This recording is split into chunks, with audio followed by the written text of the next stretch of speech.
Това е положението на ЦСК на Нджонго Присо преди малко, когато с крак Стоян Колев трябваше да избива топката. Много нарушение в атака на Жуниор Мораес. Докато гледате повторението от опасната контратака на Черноморец и вещата намеса на Грънчов спрял Преслав Йорданов.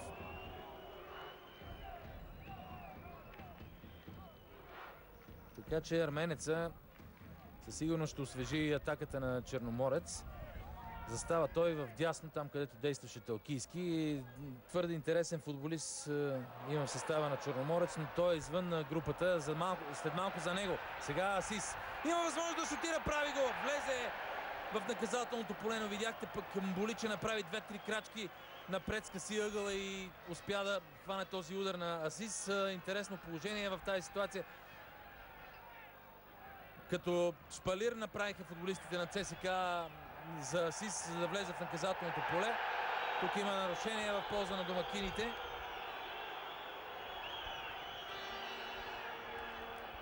Доста по-добре се развива второто полувреме от първото. Ето го нарушението на Карачанаков срещу Мелконян.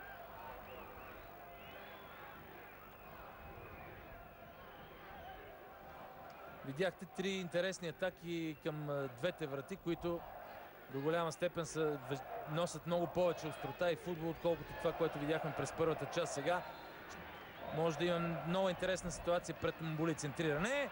Там изпуска топката и от гол линията не влиза във вратата. 1-0 за Черноморец.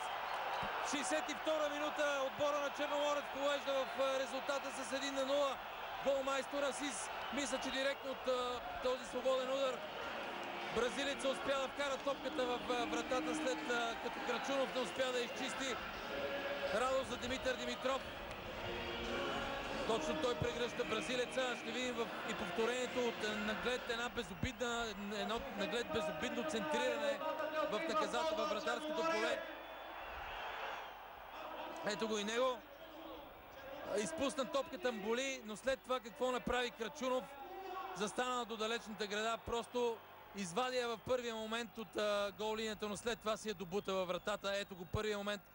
Да, мал шанс за бранителя.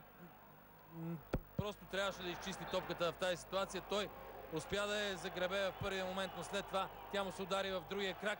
И това доведе до този гол. Мисля, че в тази ситуация по-скоро това е автогол на Крачунов, отколкото гол на Асис. Няма значение обаче, Черноморец повежда в 63-та минута на този двубой с автогол на Пламен Крачунов.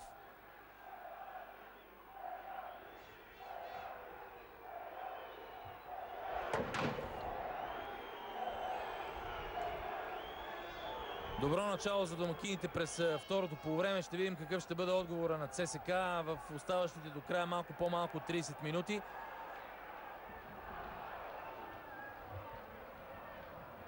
От едно наглед безобидно центриране. Първо Мболи не успя добре да лови топката, след това Крачунов просто си я вкара във вратата. Няма загуба Димитър Димитров Херо, когато той е водил отбория. Те са 6 срещу ЦСК. Няма загуба Херо като домакин срещу армейците. Една единствена загуба има той, но тя е служебна, когато Херо бе начело на Локомотив Пловдив през 2003 година. Локомотив Пловдив загуби своето домакинство, което трябваше да се играе на стадиона в Самоков. Загуби го тогава от ЦСК, но иначе на терена той няма загуба от армейците, когато е домакинствал с отбори, които е водил. Напрежение заради острото влизане в краката на Нджонго Присо. Но ще има свободен удар в полза на ЦСК. Ето го Димитър Пенев. Не ми изглежда притеснен, по-скоро е спокоен. Много футбол е видял Пенев. Има какво да предложи в минутите до края. Един двубой има Пенев само срещу Херо, когато двамата се изправили. Това беше преди 14 години. Тогава Пенев водеше Спартак Варна. Димитър Димитров се бе устремил с титлата с отбора на Литекс.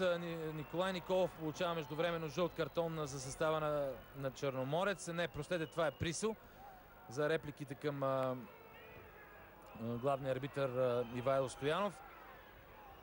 Този двубой между Пенев и Димитър Димитров завърши 1-1. Сега Димитър Димитров води с 1-0, по-скоро неговия отбор води с 1-0 срещу ЦСК. далечно разстояние топката до вратата на Стоян Колев. Зад нея е Галчев. Директен обстрел на Галчев. Тежък удар. Колев спасява. Точно там беше, където и топката на стража на Бургазлия. Опасността не е преминала. Сега след това центриране отдясно на Иван Бандаловски. Всичко свършва в тази атака на ЦСКА. Тежък бе този удар на Галчев, но пък нямаше как да бъде изненадан Стоян Колев. Направи крачка опитния страж в страни и успя просто да не се опитва да лови топката, а да избие. Това трябваше да направи Мболи преди малко, или по-скоро тогава Мболи трябваше да я хване, тъй като центрирането не беше кой знае колко тежко и остро. Но видяхте до какво доведе то.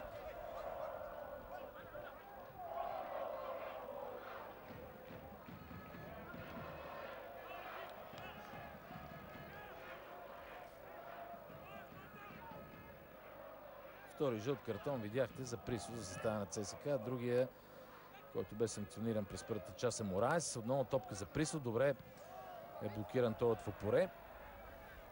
Сега, разбира се, червените ще изнесат малко повече играта в предни позиции. Това ще отвори ще отвори доста свободни пространства през центъра и в тяхната отбрана, които могат да бъдат използвани от Черноморец.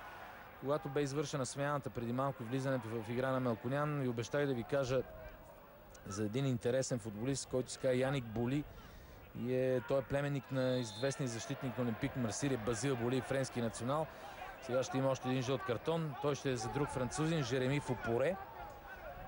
Трети жълт картон за футболист на Черноморец. Самия Яник Боли не е в групата.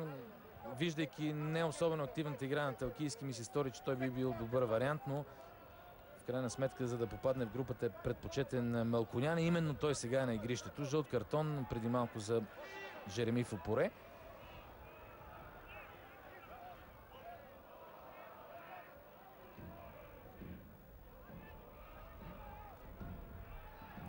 Шешу. Мелконян търси позиция в дясно. Топката е насочена към арменския национал. Много е бърз той. Видяхте, че сега принуди Крачунов да върне към вратаря Раис Мболи. Колкото и да не е тренирал Мелконян със своите съотборници, със сигурност притежава качества за едни добри 30 минути. Точно заради това Херо го пусна в игра, за да раздвижи малко дясната зона, тъй като лявата и без това е доста активна с присъствието на Азис.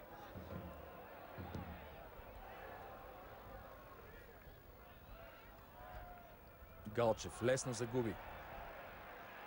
Кишишев обаче не се възползва от предимството за да получи топката. След като Галчев я загуби и предпочете да я задържи. Шешу. Много добро извеждащо подаване за Азис. Този път обаче Бандаловски го затвори и бразилецът си помогна с ръка. Извади от равновесие защитника на ЦСКА и го фаулира.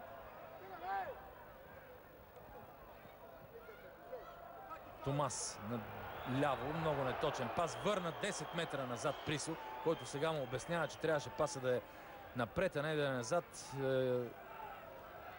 за да се получи нещо.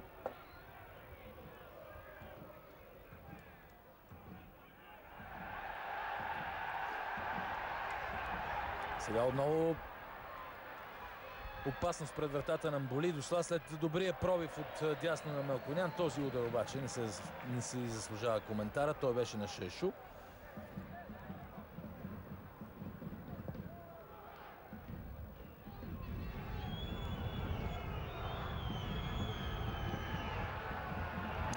Не могат червените да се организират в опита да направят нещо интересно. Губят лесно топката в